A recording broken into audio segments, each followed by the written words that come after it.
Next క్వశ్చన్కి వెళ్దాం. భర్తకు భార్యపై అనుమానం వస్తే పరీక్షలు పెట్టి తనని రాళ్లతో కొట్టి చంపేయమని చెప్పినటువంటి యెహోవా దేవుడు అదే ప్రివిలేజ్ భార్యలకు ఎందుకు ఇవ్వలేదు ఆయన అనేది ఆయన లేవనెత్తినటువంటి ప్రశ్న.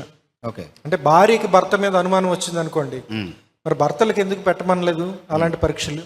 ఓకే, భర్తలకి భార్యలపైన అనుమానం వస్తే వాళ్ళని రాళ్లతో కొట్టి చంపించడం కోసం కాదు ఆ పరీక్షలు పెట్టమన్నది. రాళ్లతో అన్యాయంగా వాళ్ళని కొట్టి చంపకుండా ఉండడం కోసం ఆ పరీక్షలు పెట్టమన్నాడు. ఎలాంటి పరీక్షలు పెట్టమన్నాడు? ఉదాహరణకి స్త్రీ పైన ఏదైనా తన భర్తకి అనుమానం వస్తే ఆమెని దేవుని సన్నిధికి తీసుకొచ్చి అక్కడ బలిపీఠం ఎదుట ఉన్నటువంటి ఆ బలిపీఠంలో నుండి తీయబడినటువంటి ఆ బూడిద కలిపినటువంటి నీళ్లు ఆమెకి తాగిస్తే దాన్ని బట్టి దేవుడే నేరుగా ఇంటర్వ్యూన్ అయ్యి ఈ స్త్రీ పాపం చేసిందో లేదో అన్నటువంటి సూచన చూపిస్తాడు అన్నటువంటి ఒక పరీక్ష పెట్టాడు దేవుడు. ఇది సహజంగా ఎక్కడైనా జరుగుతుందా అండి? నీళ్ళు తాగినంత మాత్రాన ఆ నీళ్ళు తాగినంత మాత్రాన అక్కడ చెప్పినటువంటి అద్భుతమైనటువంటి ఆ సూచనలు జరుగుతాయా? జరగవు. అంటే స్వయంగా దేవుడే నిర్ధారించి ఈ స్త్రీ పాపం చేసిందని చెప్పకపోతే నీకు రాళ్లతో కొట్టి చంపేటటువంటి అధికారం లేదు ఆ స్త్రీని అని చెప్తున్నాడు దేవుడు. అంటే అన్యాయంగా స్త్రీని అనుమానించడం నుండి స్త్రీని కాపాడడం కోసం చెప్పినటువంటి నియమం అది కూడా. So this is again a protective discrimination for women. ఎందుకంటే నేను ఇందాక చెప్పాను అక్కడ ఉన్నటువంటి సామాజిక పరిస్థితులు ఎలా ఉన్నాయంటే పురుష పక్షపాత సమాజం అది. కాబట్టి దాని నుండి స్త్రీని కాపాడడం కోసం మాత్రమే ప్రత్యేకంగా దేవుడు పెట్టినటువంటి నియమం అది. స్త్రీ పైన అన్యాయంగా అనుమానించి ఎలాంటి అన్యాయపు చర్యలు స్త్రీ పైన తీసుకోకుండా స్త్రీని కాపాడడం కోసం దేవుడు పెట్టినటువంటి ఒక మంచి నియమం అది. దాన్ని కూడా తప్పుపడితే ఎలాగండి? ఇక్కడ స్త్రీని అనుమానించే హక్కు పురుషుడికి ఇస్తుంది బైబిల్ అన్న ధోరణిలో మాట్లాడడం really it's a foolish analysis అని చెప్పుకోవాలి. అయితే ఇక్కడ నేను కౌంటర్గా కరుణాకరణ అడిగే ఒక ప్రశ్న ఏంటి అంటే, ఇప్పుడు రావణుడి దగ్గర నుంచి రాముడు సీతను విడిపించుకుని తీసుకొచ్చిన తర్వాత అగ్నిప్రవేశం ఎవరెవరు చేశారండి? సీత మాత్రమే చేసిందా? రాముడు కూడా చేశాడా? కానీ రాముడు కూడా చేయాలి కదా మరి. అంటే సీత మాత్రమే తన శీలాన్ని కోల్పోయే అవకాశం ఉందా? రాముడు అడవిలో అంతకాలము చాలా పవిత్రంగా ఉన్నాడని చెప్పడానికి రుజువు ఏంటి? ఆ అనుమానం ఎవరికి రాదా? రాముడు కూడా అగ్నిప్రవేశం చేయాలి కదా న్యాయ ప్రకారం. కరుణాకర వాదన మనం తీసుకుంటే రాముడు కూడా అగ్నిప్రవేశం చేయాలి కదా, ఎందుకు చేయలేదు మరి? భారతదేశంలో పురుషులకి శీలం ఉండదు కాబట్టి. Oh that is an excellent way of putting it. భారతదేశంలో స్త్రీలకు మాత్రమే శీలం ఉంటుంది, అది మాత్రమే పాడయ్యే అవకాశం ఉంటుంది, కానీ పురుషులకు మాత్రం శీలం ఉండదు. ఎక్సలెంట్. ఓకే, అలాంటి వాళ్ళు మమ్మల్ని ప్రశ్నలు అడుగుతారు వచ్చి బైబిల్ నుంచి. గ్రేట్. బ్రదర్ ప్రవీణ్, మీరు ఏమైనా యాడ్ చేస్తారు? ఇప్పుడు మెయిన్ సమస్య ఏమిటి అని అంటే, ఇప్పుడు ఒకసారి అంటే యుద్ధకాండలో జరిగినటువంటి అంశాన్ని ప్రస్తావించారు బిబ్బు గారు. అయితే యుద్ధకాండలో జరిగినటువంటి దాంట్లో రాముడు ఈ విధంగా అంటున్నాడు. నేను మీకు మెటీరియల్ పంపుతానని చెప్పాను, సో మీరు దాని గురించినటువంటి రెఫరెన్సెస్ గురించి ఎక్కువగా ఇబ్బంది పడకండి. రాముడు ఏమంటున్నారు అని అంటే, ఆయన ఏమమ్మా అంటే నా సొంత మాటల్లో నేను చెప్తున్నాను, యాజ్ ఇట్ ఈస్గా కోట్ చేయట్లేదు. నేను నీ మీద ఎంతో ప్రేమ ఉండి నిన్ను గెలుచుకోవడానికి రావణునితో యుద్ధం చేశానని అనుకుంటున్నావేమో. అలా కాదు, నీకంత సీన్ లేదమ్మా. నేను నా కులధర్మం నిర్వర్తించటానికి, నా కులానికి ఉన్నటువంటి గొప్ప విలువను స్థాపించుకోవటానికి, మరియు లోకంలో ఉన్న వాళ్ళందరూ నన్ను ఎక్కడైనా దుమ్మెత్తిపోస్తారేమో దాని నుంచి నన్ను నేను సంరక్షించుకోవటానికి మాత్రమే నేను గెలుచుకొని వచ్చాను.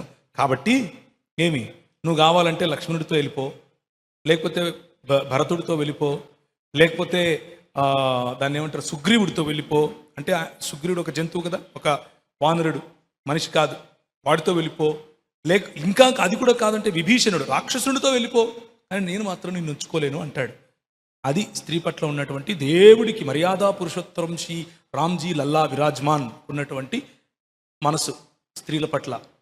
ఇప్పుడు మనకు బైబిల్లో ఉన్నటువంటి దేవుడు స్త్రీల పట్ల దాన్ని ఏమంటారు వివక్ష అని అంటే దానికి ఏం సమాధానం చెప్తాం? ఇంకొంచెం ఎక్కువ ఆలోచిస్తే ఇక్కడ దేవుడు స్త్రీలకు పక్షపాత ధోరణి చూపిస్తున్నట్లుగా నాకు కనిపిస్తోంది. ఎందుకు అనంటే, ఒక అమ్మాయి పుట్టింది, మనవడు పుడితేనేమో ఈ రోజు కూడా నాకు మనవడు పుట్టాడు అంటూ లడ్లు పంచుకుంటూ తిరుగుతారు. ఆ మనవడిని 10 మంది ఎత్తుకొని తిప్పుతారు. కానీ మనవరాలు పుట్టింది అని అంటే ఎంతమంది అంత సంతోషిస్తారు? ఈరోజు ఈ ప్రోగ్రెసివ్ వరల్డ్లో కూడా చాలా తక్కువ మంది, నేను లేరు అనట్లేదు, తక్కువ మంది అంత సంతోషిస్తారు.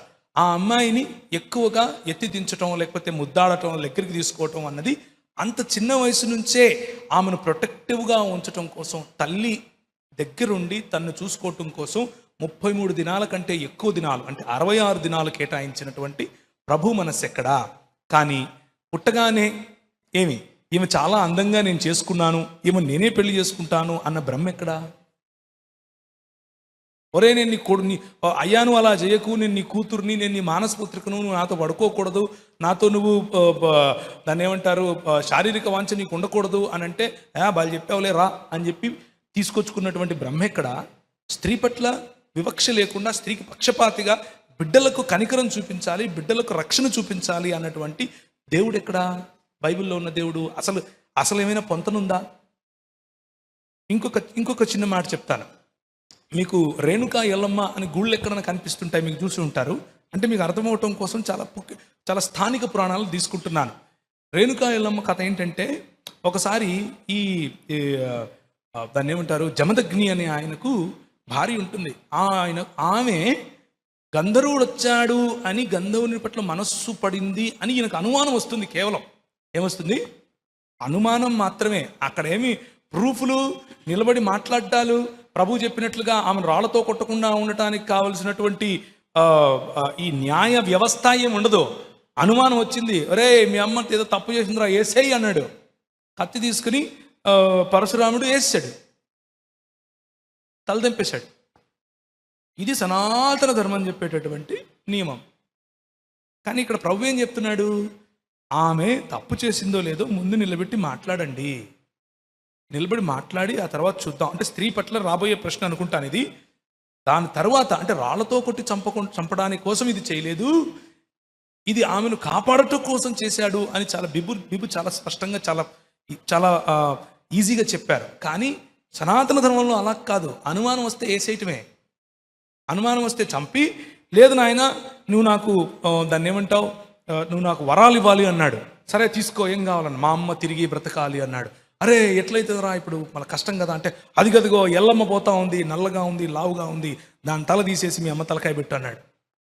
ఆమె బట్టలు ఇప్పుకొని పరిగెడుతూ ఉంటే, అందుకే ఈ జోగిని వ్యవస్థ వచ్చింది, అందుకే జోగులాంబ అన్న గుడి ఉంది. అందుకని ఆ చంద్రగుట్ట అనే చోటుకి వెళ్ళి 1986లో ఒక ఎన్టీ రామారావు గారు సపరేట్గా ఒక ఇది చేయాల్సి వచ్చింది. ఈ రోజుకు కూడా కర్ణాటక ప్రాంతంలో, బీదర్ ప్రాంతంలో ఈ రోజుకు కూడా బట్టలు ఇప్పుకొని ఈ సమాజానికి చెందిన వాళ్ళు, దేవదాసి వ్యవస్థలో ఉన్న వాళ్ళు తిరుగుతారు. ఎందుకంటే మేము ఎల్లమ్మను పూజిస్తాము అని. ఎందుకు? మేము దేవుడి కోసం మేమేమయ్యాం? సమర్పించుకున్నాం, బట్టలు తీసి తిరగడానికి సమర్పించుకున్నామని నేర్పించారు మన స్త్రీలకు. దీన్ని వివక్ష అంటారు. దీన్ని ఒక పద్ధతి లేకుండా, it is legalising prostitution, legalising your doubt. నీకున్నటువంటి డౌట్ను లీగలైజ్ చేసుకోవటం కోసం అవతల ఒక అమ్మాయిని చంపి ఆమె తల తీసుకువెళ్ళి ఇంకొక అమ్మాయిని చెప్పి ఆమె తల మీద పెట్టి ఇద్దరిని దేవతలను చేయటం. అంటే నువ్వు చంపేది నువ్వే, దేవత చేసేది నువ్వే. అలాంటి ఎత్ర నారీ రమంతే పూజ్యంతే తత్ర దేవత. నారీ రమంతే పూజ్యంతే, పూజ్యం ఎందుకు నాయన? నారిగా ఉండే నీవు చాలు, చంపి పూజ ఎందుకు మాకు?